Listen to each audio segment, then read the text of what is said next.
I am beyond excited about this book launch. I have been waiting to talk about this book for a couple of weeks, and I know that it is going to be transformational for so many people. If you don't know who I am, my name is Melissa Lainn, and I am passionate about people. I believe in the power of people. I am an integrative nutrition, health, and wellness coach, and I have a podcast called the Lifecraft Podcast that helps people create a life that they're actually excited to wake up to. And since I've been reading Nikki's latest book, I have been more excited to wake up in the morning and embrace who I am than I have been in a while.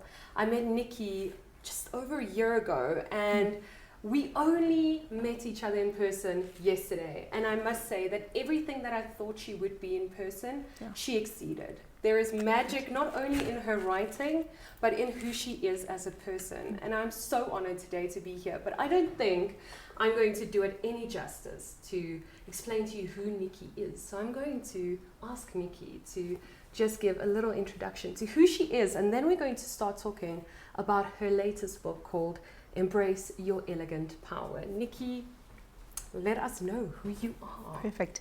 Thanks, Melissa, and thank you for being here. It's just, it's magic. It's all I can really say, and I really appreciate it. So for those who don't know you, or don't know me, let me put it that way, I'm a woman who's on a mission to really change the way that people feel about themselves. For a long time, I've been on this journey, and I'm a reformed accountant who started off in corporate. And I still am involved to some degree in corporate, but I'm more helping people change their lives now.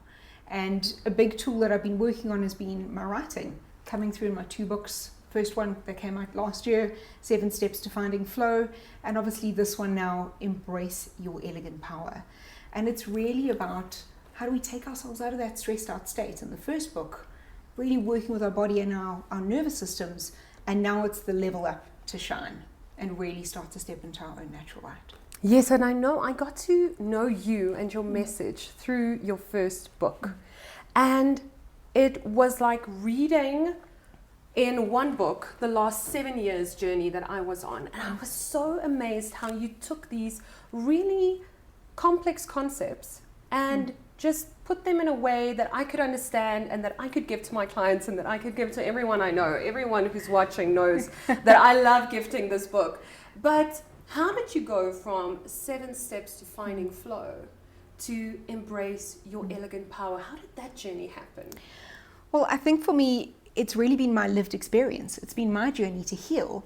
And it was so important for me in my first book to really step out of that stressed out state, work with my nervous system to create that flow and that ease within myself, really being less reactive, less triggered, and own the story that I was telling myself about my stress. And once I got that foundation and stress wasn't happening to me, because we'll never get rid of stress in our lives. It's always going to be there, but it's how we work with it, how we react to it. And I found that post that healing, and it was phenomenal for me that I was able to heal in less than 6 months, a journey that takes most people 2 to 3 years. It was almost like I'd created the foundation and the space for the second book and the journey that I've been on since then to come through. And that's really what my second book is about.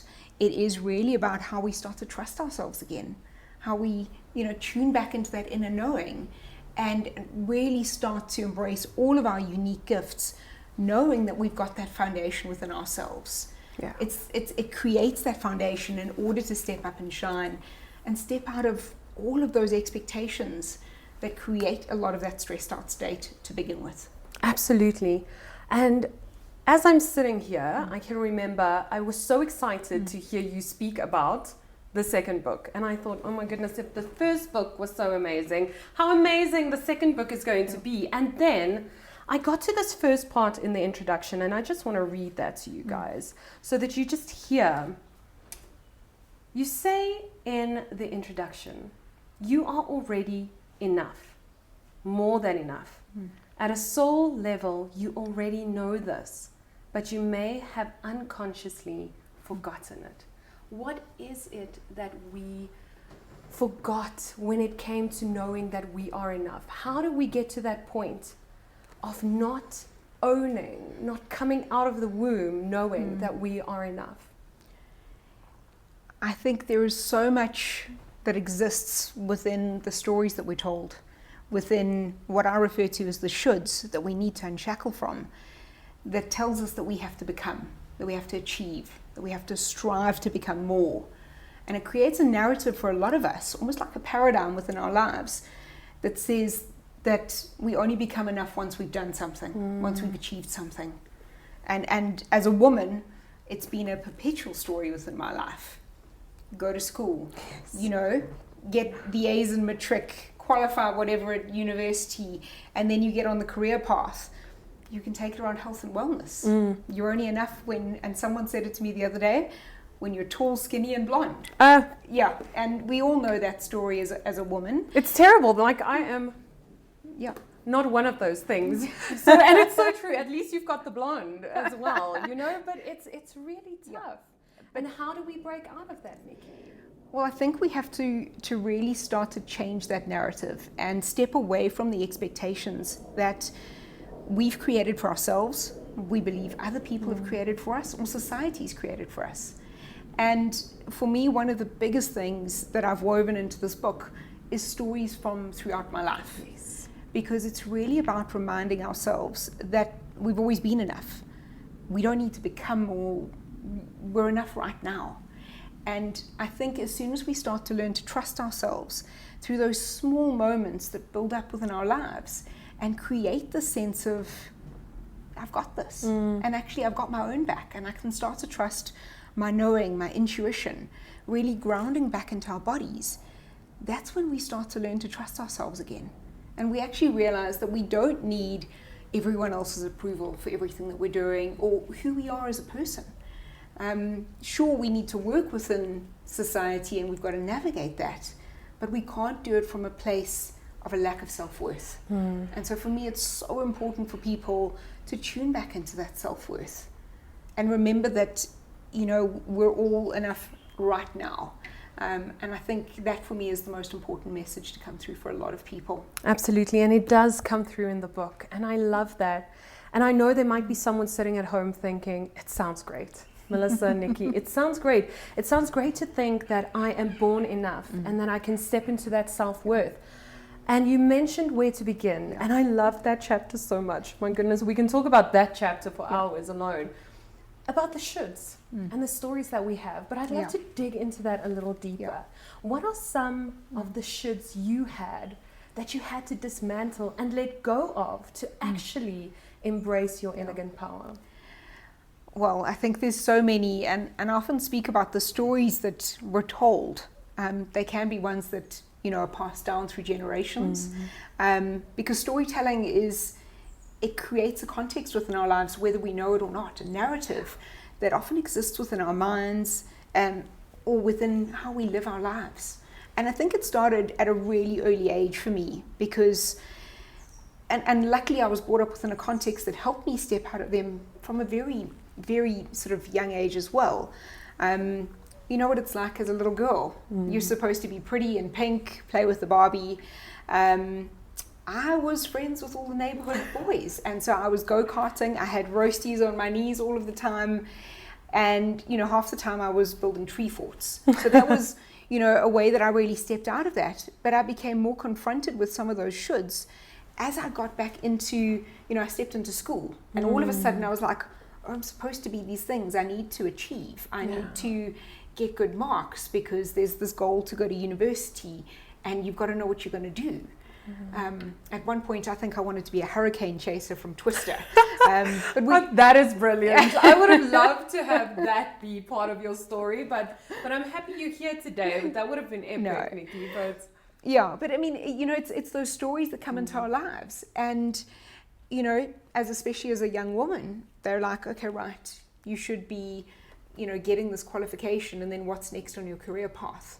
And as soon as you get a boyfriend, then it's a case of, oh, so when are you getting married? And then it's the next one of, how many kids? And I was at a phenomenal talk the other day where Sarah Bullen was talking about her shoulds, her story that she created for herself as a 30-year-old. She was like, I had the Land Rover, I had the Labrador, I had the house in Cape Town. And you talk about all of these things that we think we're supposed to have. 2 kids, gorgeous husband. You know, those are a lot of the constructs that we get brought up with. And we feel like potentially we're less than if we don't have them. And it was never really a narrative that I'd ascribed to. But it's amazing how you get comfortable and then the little nudge comes again. And, you know, I was in a relationship with a guy and all of a sudden I was like, oh, where's this going? Yeah. I was actually like, this isn't me. This doesn't feel authentic. That's not what I'm after. And possibly because my mother was a wedding coordinator, so I'd seen enough weddings. I didn't really, you know, need to chase that. But those are all constructs that come through, whether it be around our gender or, you know, the energies that we identify with, or maybe a life stage. They come through so insidiously in everything that we do.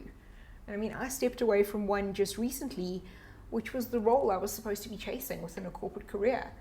And it was amazing how, you know, even once I'd stepped away and I was very clear on why, a lot of people said to me, oh, you can't do that. I was following your path.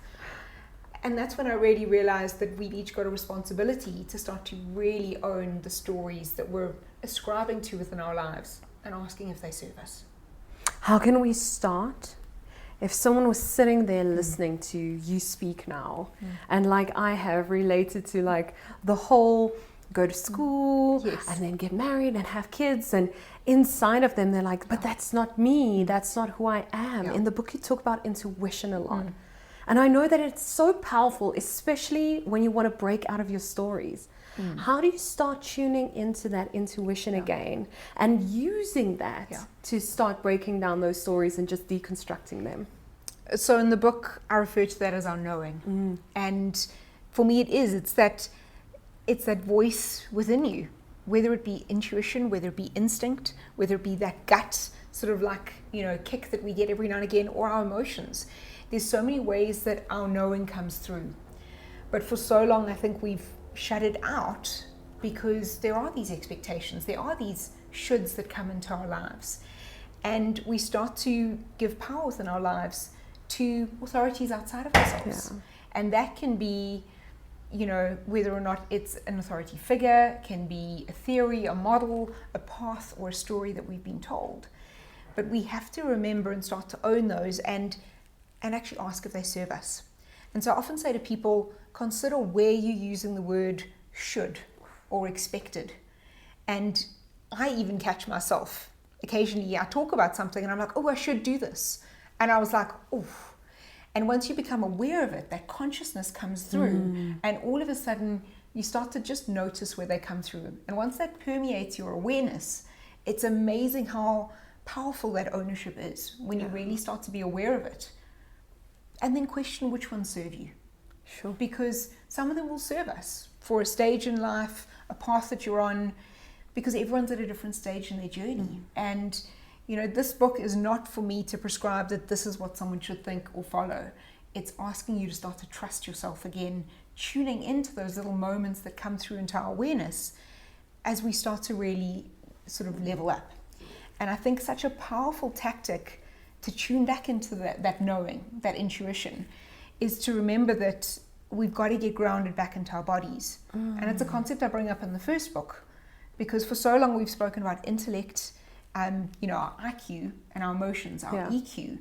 But for me, it's only really a stable and strong foundation when we bring in that sort of more sort of body, spiritual, soul-based SQ is often referred to from that side of things. Then you've got that almost like that tripod that grounds us back into our bodies. We can actually tune into what's going on because our intuition isn't in our logic.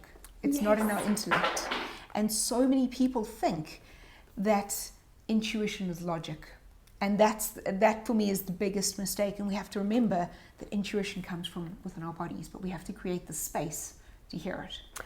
Yes. And that is where I want to go next, creating the space to hear it. So this is a topic that I love, tuning into your intuition, especially when it comes to anything health and spiritual health, mental health, physical health. You need to tune back into our body. We're so disconnected from our bodies, and that means we're disconnected from our emotions. We don't sit and feel our emotions. We don't create space for our own emotions, and then we're not able to create space for other people to share their emotions, and it causes so many disruptions in our lives. How do we begin tuning back in to that intuition, learning how to be in our bodies, and then creating space? What does that mean for you to create space? So creating space for me, and there's so many ways that we can do this. It's often just using those pauses within our lives. Pauses for potency, as I call them in the first book, where we actually sometimes create that full stop at the end of the day, where we have micro breaks. Sit down and take a breath. One of my favorite ways to do it now is I'll actually kick off my shoes and I'll walk into the garden and find a patch of grass, and I just put my feet into that grass and I just take a few moments and notice what's going on around me, whether it be the birds or, just processing my thoughts, feeling what's going on. And I love practicing gratitude in those moments as well. And, just whatever I'm thankful for today, whether or not it be, a happy dog that bounded through and woke you up in the morning, a great cup of coffee, or people that you love in your life. But creating those pauses within our lives, whether it be micro breaks, whether it be time for stillness, because we often think we have to be busy the whole time in order to be productive, which for me is the biggest fallacy, because I've actually become more productive since I've done all of this, been on this journey. And for me, the magic in those pauses, in that space, is we're able to integrate everything that's going on for ourselves. Own those emotions, understand what's coming through, listen to those intuitive nudges that are coming through for us. Because if we're chasing those gold stars of validation, where we're running from one thing to the next, whether it be deliveries at work, whether it be the to-do list, for me in the past it was also qualifications. I just kept accumulating them like brownie badges from that side of things, and you never really give your body and yourself time to bring that all together and actually integrate that knowledge and that thought process to actually say, what is this telling me? What am I taking from this? We just keep going, what's next, and we run being always on. But in creating that space and bringing that integration through, we actually can have far more alignment within our lives and live in a way that's far more authentic for ourselves. And it feels so far away when you listen to someone speaking the way that you are, and you're sitting at home and you're thinking, authentic. When last have I been authentic? And that gets me to my next point in regards to the perspectives and the paradigms that we have. Just tell us a little bit about that, because as a coach, I know that we can't change anything in our lives if we don't start changing our perspectives and our paradigms. What does that mean for you, and why is it so important? Guys, you need to read this chapter. Why is it so important to just be aware of it and start changing them?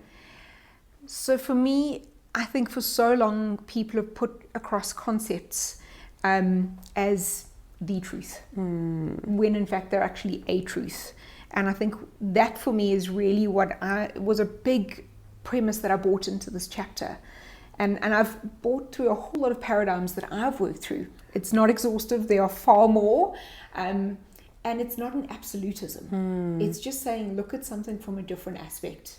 It's almost like get that helicopter view on a concept, and it can be something, as simple like, and one of the first ones I refer to is equal versus rugging, or rather than rugging. And rugging for me is laddering. It's the concept of seeing where you are on the ladder of life versus someone else. And it's almost like we have to be better than someone else. It's comparison. And that brings us into that state of judgment. And I talk to the fact in this that everyone's equal. We just have very different gifts, a very different path. And we need to honor that for each other, rather than judging and comparing. Because often when we push someone down in order to lift ourselves up, it's coming from a place of woundedness, where we really are having to use that to fuel our sense of self, whereas actually it's not from a true, authentic place of self-worth. And so for me, why I talk about reframing for new perspectives is I think we have to consider why we're holding that perspective, where it's coming from. Is it a place of self-worth? Is it a place of trust in ourselves? and saying that there is enough for all of us in this world, as opposed to, having to bring someone else down. And so that's why I also talk about rather than over or versus, because I'm just saying this is a perspective. It's not the truth. It's potentially a truth. It's just a perspective. And I think if we take that lens around perspectives coming through, we start to consider, whether or not something actually resonates for us. We tune back into that knowing and say, does this serve me? Is this a concept that resonates with me? I often say it's like picking up seashells, when you're walking along the beach. You pick them up and you look at them, decide which ones, you want to keep and which ones you want to discard. Although I do like to leave most seashells on the beach. But it's that whole concept of you pick something up and you kind of look at it and you go, does this work for me? Rather than blindly accepting something because an external authority has told you that is the way. And that I think has happened for so long in our lives. We've given external authorities power over us when actually we need to come at it from a different perspective. And that's why for me these were so important in this journey to start trusting ourselves and bringing through our knowing in terms of how we navigate life. So Nikki, what blew my mind was getting into the perspective that I can rewrite the rules of my life. And you talk about it a lot in the book, that we create our own realities. And through changing these perspectives and paradigms, we kind of are allowed to make our own rules, to say this is what I want to believe is true about the world and this is what I want to experience. What has been a change in perspective or a paradigm that you shifted that was a breakthrough for you? Wow. There's so many, and that is the problem. But to your point, we can absolutely change the way we show up within our lives, the way we work with these concepts.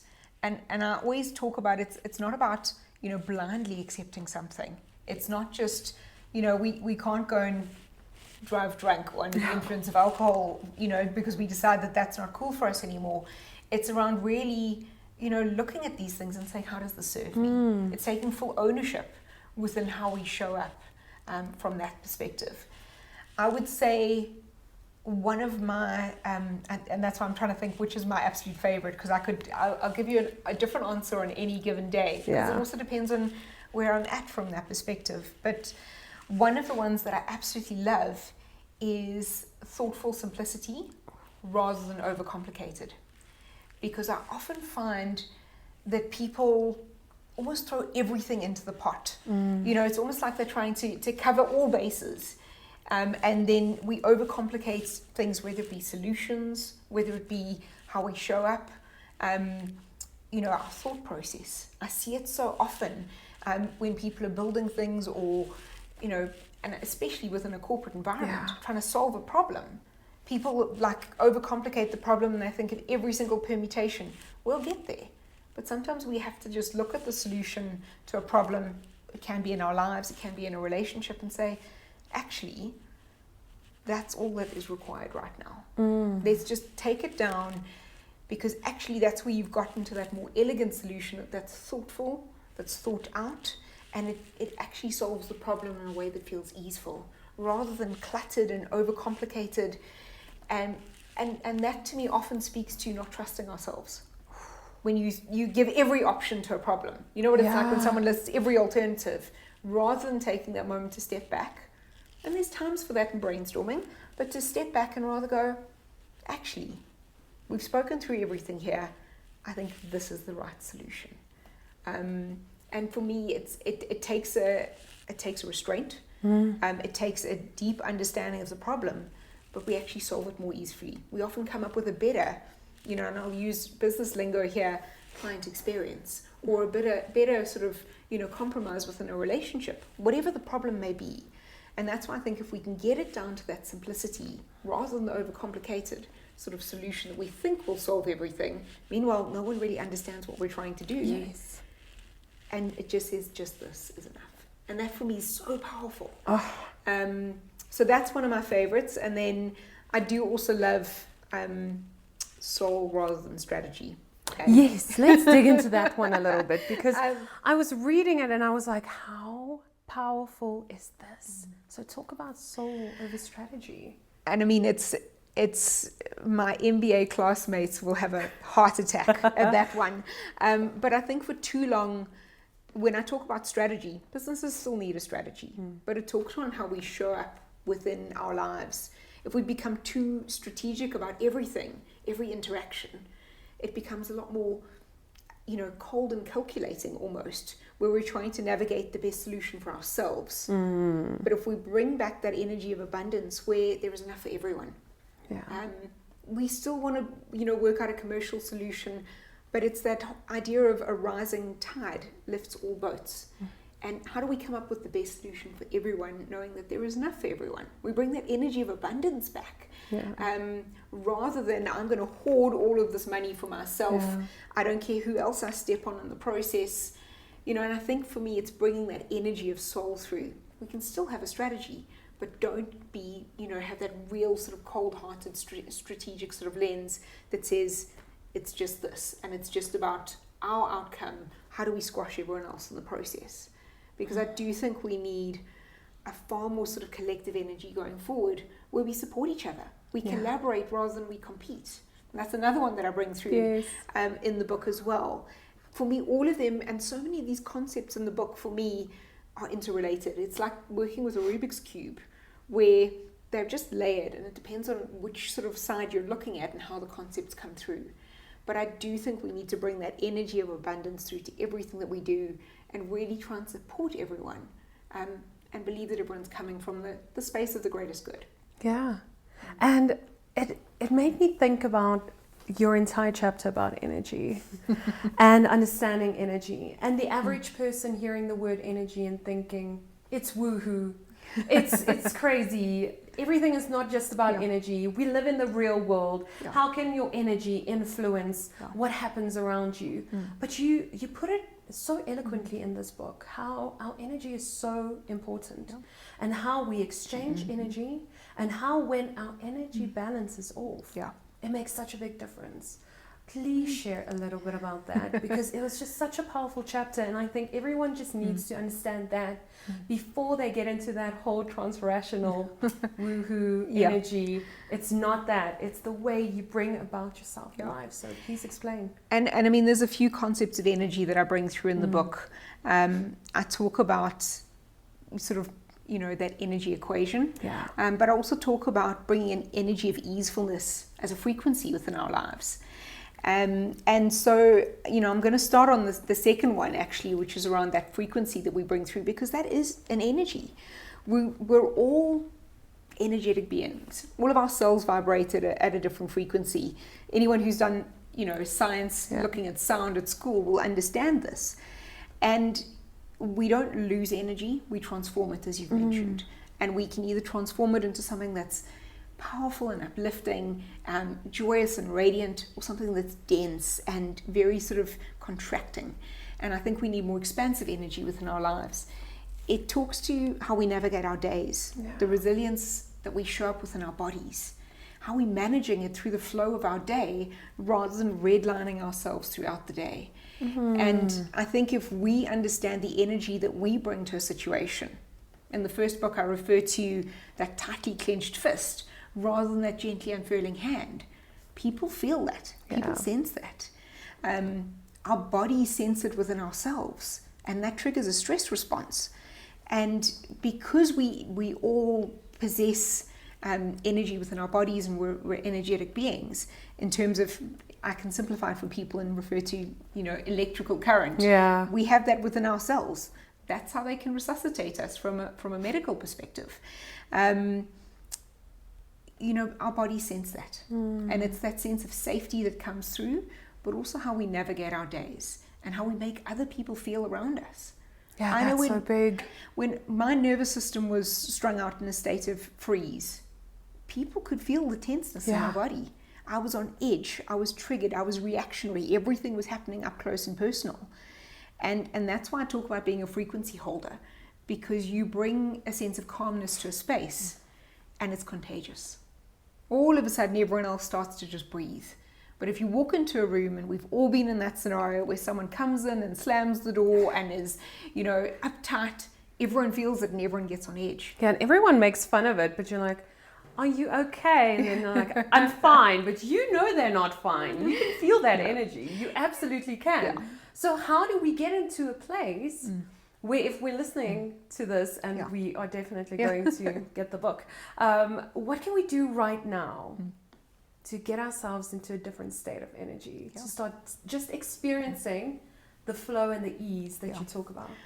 A lot of the techniques are in my first book around releasing our nervous system back into that state where we feel safe within ourselves, and we also give other people the ability to feel safe within that space when they come into contact with us. But one of the energy equation that I bring into the book is all about being open to receive. There's one of those paradigms that we've had since we were kids, that we have to give in order to receive.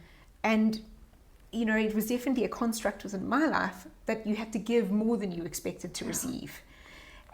But the problem is that we create that expectation. We create a should within our lives. If we've given or done something for someone, we expect something in return. Yes. And then when it doesn't happen, you know, you get that resentment coming through. And so many people for so long have been in that space of, you know, overgiving and not leaving any of their best energy for themselves. You put yourself at the back of that energy queue and you give to everyone else, and then you fall over at the end of the day or the end of the week, and you wonder what the hell happened. Yeah. But we have to put that oxygen mask on first. And one of the ways that I love to do that is by being open to receive, because I think a lot of people have forgotten how to do that. It can be so difficult. It can be so difficult. And if you're listening to this and you're thinking, I want to receive, but I kind of need to give first, and you're in that whole space. I get it. I was there for years, and that's why I loved just reading about it in the first book and in this one as well, where you get into just being open to receive. We think we'd love it. We think that is what we want, until someone tries to give us more love, give us more of their time, give us more of their attention, and hold space for us. And then we start getting a little bit antsy. You have to give to yourself first. But how do we get into that space, Nikki, of being okay with receiving? Because you've got a whole chapter on that. You have a whole chapter on that. And I just need to read self first, not selfish. I'm just going to repeat that. Self first is not selfish. But it feels that way. It does for a lot of people. And it has been a story that we've told ourselves. But it comes back to that sense of self-worth. Often when we feel uncomfortable with receiving, and it can be something as small as a compliment, it comes from a place of we don't feel worthy of it. We make ourselves small. We step into that space of don't put attention on me, or, you know, am I the one, like, you know, we kind of downplay it. Meanwhile, you know, we said to me, like, when you get a compliment, just say thank you. And it can be so difficult. It's the smallest thing. Yes. And, you know, sometimes you can start off with, well, thank you. But we really have to actually get to that place where we can just gracefully receive. And that's where, you know, I talk about being open to receive from others, being, you know, accessible for people to give to us. And then we're able to, you know, give back from an authentic place where our energy feels authentic to ourselves, because we're doing it because we want to, not because we feel expected to. Another should that comes through in our lives from that perspective. And that's why, for me, reframing self first as not being selfish is also so important. Because again, it's that whole story of others before me. But again, what is that telling our bodies? That we're not the most important thing in our lives. And that's not coming from an arrogant place of arrogance. No. It's coming from a place of enoughness. That I'm enough and I'm worthy to receive now, just as I am. Whereas I think for so long people have gone, I need to earn that. I need to give. And it does really create that whole sort of feedback loop dynamic within ourselves, within our bodies, and within our lives, that basically says to us that, right, you're at the back of the queue. So you've got to prove, you've got to struggle, you've got to give in order to put yourself in that place where you can believe that you're worthy. But that's why, for me, we've forgotten so much of that childlike joy and innocence where we knew we were worthy of walking into a room and, you know, engaging whoever was there. Now we kind of, you know, through societal conditioning, through our own experiences, you know, sometimes people can really sit in some of those different wounds which keep us less than. And so we need to step into that idea of being enough and being worthy of receiving, and being worthy of giving our best energy to ourselves, because then we can give our best energy to others afterwards. It doesn't take away from that. It just allows us to actually do more and do better. That was a game changer for me, because I was all, yes, I love myself, I practice self-love, and here comes Nikki and she's like, but your best energy for yourself first. And I'm like, I'm at like the second best energy for myself. The best has got to go to everyone I love and the people I want to help and the role I play. And I realized that I was giving away my power because I was not putting myself first in that way. And you explained so beautifully the difference between power and force. And I get so excited about this because people think powerful and they think dominating and all of these things that come up because words are so important. Words are spells. They have creative power in them. So whatever you think about when it comes to words will be true for you. What is the difference between power and force? For me, this is such a pivotal concept that we need to start to bring into our lives more. And I do leverage the work of David Hawkins. So I will, and I've given him credit in the book. He's written an incredible book called Power versus Force. And for me, this is where some of the magic is, because for me, power it's magnetic. It radiates without having to move. It's like gravity. It moves things just by being enough in its current space and state. And force is something that produces a counterforce. It is that overbearing energy that requires a reaction, whereas power doesn't require that. And I love the quote by Anne Lamott, where she says, and I'm going to paraphrase this, I might not get it completely right. She says, a lighthouse doesn't run all over the island trying to look for boats to save. Wow. It just stands there shining. Yeah. And that for me epitomizes power. It just says, I am enough right now. I'm here to support everyone. It is not power over, it's power for the greatest good. And it's really around how we show up within our own inner knowing, our own self-worth, and we start to trust ourselves again. We don't need to make someone else small. That for me is force. When we have to, judge, compare, belittle, demand, abandon, control, that's force. Yeah. It requires a reaction. Power needs none of that. And to your point, in regards to power and being forceful and really doing all of that inner work, we've been talking about that a lot. And I think that a lot of times when I know many of you have been on the self-development journey and we've started working on ourselves and our own journey and breaking through the paradigms and shifting them and letting go of the shoulds, but I promise you she has so many more shoulds that you are going to have to work through to get to that place of ease and elegant power. But we get to a point where we have to kind of start interacting with the outside world. And that brings me to my favorite chapter, which is boundaries are badass. And it's because I am a recovering people pleaser. I still say that because I still know it creeps up. I haven't gotten over it completely, but this chapter just brought everything together, from doing all of the inner work and really getting to that place where you are feeling that self-worth and where you have that inclination of, I am enough and I'm worthy just as I am. And then you step out of your house and no one knows what you've been doing in silence. No one knows you've been reading these books and everyone treats you the same way. And now you get to that opportunity of, oh God, I need to set boundaries now. Nikki, help. How do we do that? Not only for the recovering people pleasers among us, but I think all of us need to set boundaries in some way. For me, it's one of those corner puzzle pieces in our lives that if we don't have those boundaries, we can do all of the work that we want to do, but it's not going to serve us unless we can hold those boundaries. And to your point, I used to say yes to everything because I thought, it was validation that I was on the right path, that I was doing all of the right things and I was achieving and, I was giving to everyone else before I was open to receive for myself. And my boundaries used to look like those sort of scuffed chalk marks on the ground. You know, like you could barely tell where they were. Yeah. But I then realized after a lot of work that actually, and I love how Shonda Rhimes put it in The Year of Yes. She refers to the fact that saying no is saying yes to yourself. And that for me is really pivotal when it comes to boundaries, because I think the biggest myth around boundaries is that someone else is crossing our boundaries. Yeah. We've got to own that we've allowed someone else to cross our boundaries. Oh.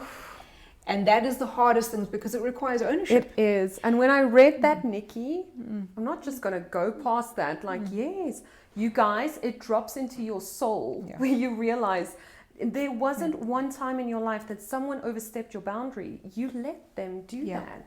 Yeah. And you put it so nicely in the book, but it really hurt when I read that, Nikki. I was like, I know, okay, let's go on. But how do we stop doing that? Yeah. But I think to your point, it's starting small. It's starting with an easy boundary, with someone who feels safe. Ooh. And that's why I've also given quite a lot of techniques around how we can talk to someone around setting a boundary, because that's the hardest part. And when I had to set some big boundaries in my life, I even practiced. I wrote it down. I was like, this is the kind of stuff I want to say. And I think we really have to own it to that extent. You know, I think I often talk about it. You read something, you go, yeah, cool, I've got that. Yeah. And then we don't go and implement it. Yeah. It takes practice. Yeah. And there were many areas in my life where I wasn't really willing to set a boundary. Like I was like, oof, but it's serving me in this way. I wasn't owning, you know, that should that I was allowing to come through in my life, until eventually I was sent a situation that was so heinous that I was like, okay, I get it. Boundary now has to be set. And sometimes it's walking away from a situation. But for me, most often, it's about standing in your elegant power and actually saying, just very calmly, this is no longer acceptable for me. And we can phrase this in the right way. We work with people around that. And, you know, it's really around understanding that it's not going to be easy for ourselves. But it is one of the most loving and kind things you can do for yourself, to hold that space and say, this is no longer acceptable. Oh, yes. And even harder when you haven't allowed that boundary to be set for so long, people are going to be like, but it's been fine for so long. Yes. And now you're holding a boundary, but we have to start small. We have to do it more. Sometimes you just say no. We over-explain ourselves. We do. I do. For those of you who do, I do. You know, I think for too long we think we have to justify why we're holding the boundary. But we know that you feel it in your body, that it's not something you're willing to do. And I often find that especially when you're in that stressed out state and you're reactive and your nervous system is in that fight or flight state, our boundaries tend to feel like electric fences. Yeah. You know, like you touch it and someone goes, ooh. Yeah. You react to it. It's almost an overreaction, but it's that, how do I create safety for myself in this situation? But when you start to ground back into your body, work with your nervous system and find that holistic states of flow within your life and your body, that's when your boundaries can start to feel more like a gentle, easeful garden gate. Yeah. Because you're not making it about the other person. It doesn't feel unsafe to them. Wow. You can explain it through to them, not making it about the other person, but really holding the space for yourself, receiving for yourself to say, I'm worthy of holding this boundary for myself because I know it's not acceptable. But again, it comes back to trusting yourself, tuning into that knowing that says, I can't allow the situation to continue, because I think for so long we do allow it to happen. We overgive. And one of the things that I've brought through that I think is so important for people to understand is that we often think that consensus is more important than connection. And that's where we drop those boundaries, because we think we have to agree with people and we have to get to that point where everyone gets on. Whereas actually, if you keep overgiving just for consensus, you end up in that energy of resentment. Yes. And often you then lose the connection. Oh. And if you really look at how we can hold boundaries within our lives, we can hold them in a way that is easeful, where we don't lose connection. And we actually say, I'm sorry, but I'm not prepared to step into that space with you. Like, we don't need consensus, but I still value the relationship and I value the connection that we have. But it's holding space and saying, this is important to me. Again, it's continual feedback loops into our body that says, I'm safe, I'm protected. This is all one team, and you've got your own back. I think that's where boundaries for me are so important, that it feels easeful for us. Yeah. That we don't have to feel triggered and reactionary. We just say, here and no further. And I love that you mentioned that, because you mentioned it so many times in the book that you've got your own back. And even just saying that feels like elegant power. It does feel like, oh, if everyone's against me, at least I have my own back. And especially when it comes to boundaries, the first couple of times the reaction is not necessarily going to be the way that you thought. Yeah. I also have practiced boundaries to myself in the mirror on my way to a situation. It wasn't pretty. The first time the reactions might be a little harsh, but if you step into your elegant power and you keep setting that boundary that is filled with grace and ease and flow, and not resistance and not triggered, and not it's because it's got nothing to do with you, it's all me. You'll get into that space where it will be like that garden gate, where it starts getting easier. And what I love about your entire explanation around boundaries was it made me feel like I was not only doing it for myself, but like I was showing up as my most authentic version for that person. If I was setting that boundary in any situation, I was like proud, and I was like, I'm actually doing this for you too. You are getting a better version of me. You are getting the highest version of me right now. So you've got such a beautiful way of putting it in this book. But to that point, it becomes contagious. Yeah. It almost gives other people, if they're not yet in that space where they feel like they can authentically hold a boundary, you set the example. You carve that path for other people to do the same. And I think we often forget that we can inspire other people by just being ourselves. And I think we need to start doing that to support other people from that side of things. And it's not about setting a boundary for someone else, because we actually disempower them from holding that space for themselves. And that's why I often speak to, in that chapter in particular, is that we often think we have to respond immediately. In those situations where you can feel like, I need to say no, but you're not yet quite comfortable with it. Why can't we say, can I just get back to you? I'll come back to you tomorrow. But in a world where everything is instant, we can get people on a Teams call in 5 seconds, instant responses, instant messaging. We often feel, and sometimes we're being asked for, a response immediately. But there's incredible power in holding that space for yourself to say, I'm not going to respond yet because I need to process. And again, it's just listening to that sense of discomfort within you and just saying, I'll come back to you tomorrow. No further explanation is required. Then you can process. You create that space for yourself, have your own back, and come back tomorrow with a way that actually feels authentic for you. Rather than having, to cancel a plan or, to then go back with a different answer the next day. And it's still okay to come back with a different answer the next day. But it's that ease that comes back to you. It is. And I was thinking, as you're saying that, every single time I've been really disappointed in myself, it was because I reacted just like that. Now I've also learned through your books that I'm allowed to take that pause. I'm allowed to just say, you know what, I want to show up as my best self for you and this relationship and this business and this choice I need to make. Let me take some time. This is a really soft boundary that I'm setting just to get in touch with me, just to do less and be more. And you say that so often. Do less and be more. There's a couple of concepts that I do weave through the book multiple times because I think they're that important. And they're so integrative as well that they work together, they build on each other. And I think the ones that I've brought through and woven through in a couple of places are so important for us to get right within ourselves, because it holds space for yourself. It says, I'm worth it, I'm important. It's not saying I'm more important than, it's that sense of self-worth, which I think is so important. Yeah, absolutely. You share in the book a phrase that I love that says, you're responsible for your happiness because you are the only one who can create it. No one else can make you happy. Nikki, I went through life thinking that if I just get that career, I'd be happy. If I meet that man, I'd get happy. If we get married, I'd be happy. If I lose weight, because that's in there all the time. You always think if I lose the weight, I'll be happy. We have so many constructs of things that we think are going to make us happy. And now you come and you say, no, only you can. Yeah.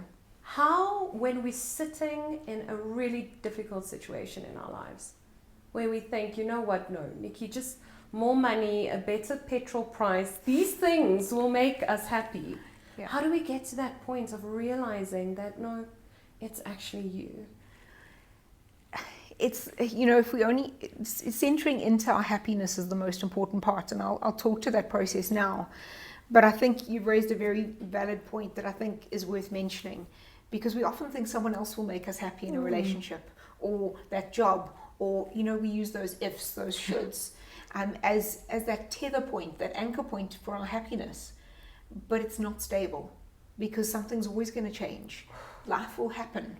And if we're always expecting someone else or something else outside of ourselves to make us happy, we're always going to be disappointed.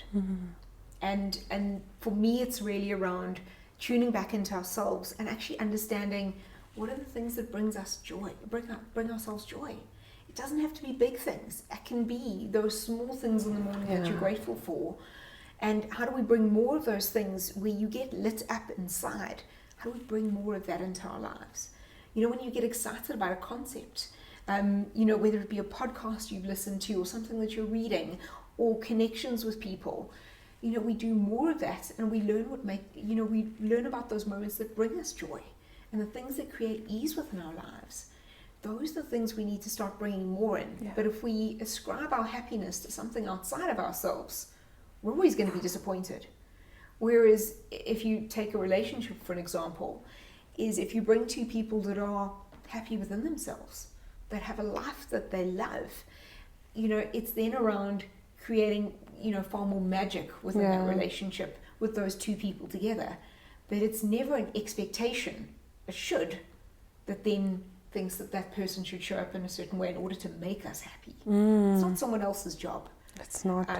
It's not a company's job. It's not a career choices sort of, job either, or, a partner. It's really around tuning back into ourselves to say, what makes me happy? What are the things that light me up?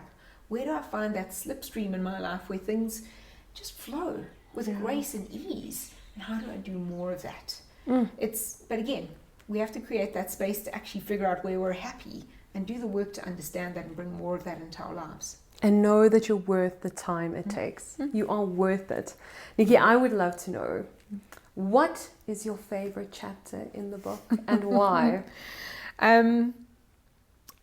I wouldn't say favorite. I think you can say favorite. Don't be one of those people that's going to say, no, I love them all the same like my children. No. Even if you have children, you have a favorite. What is your favorite and why? No, just kidding.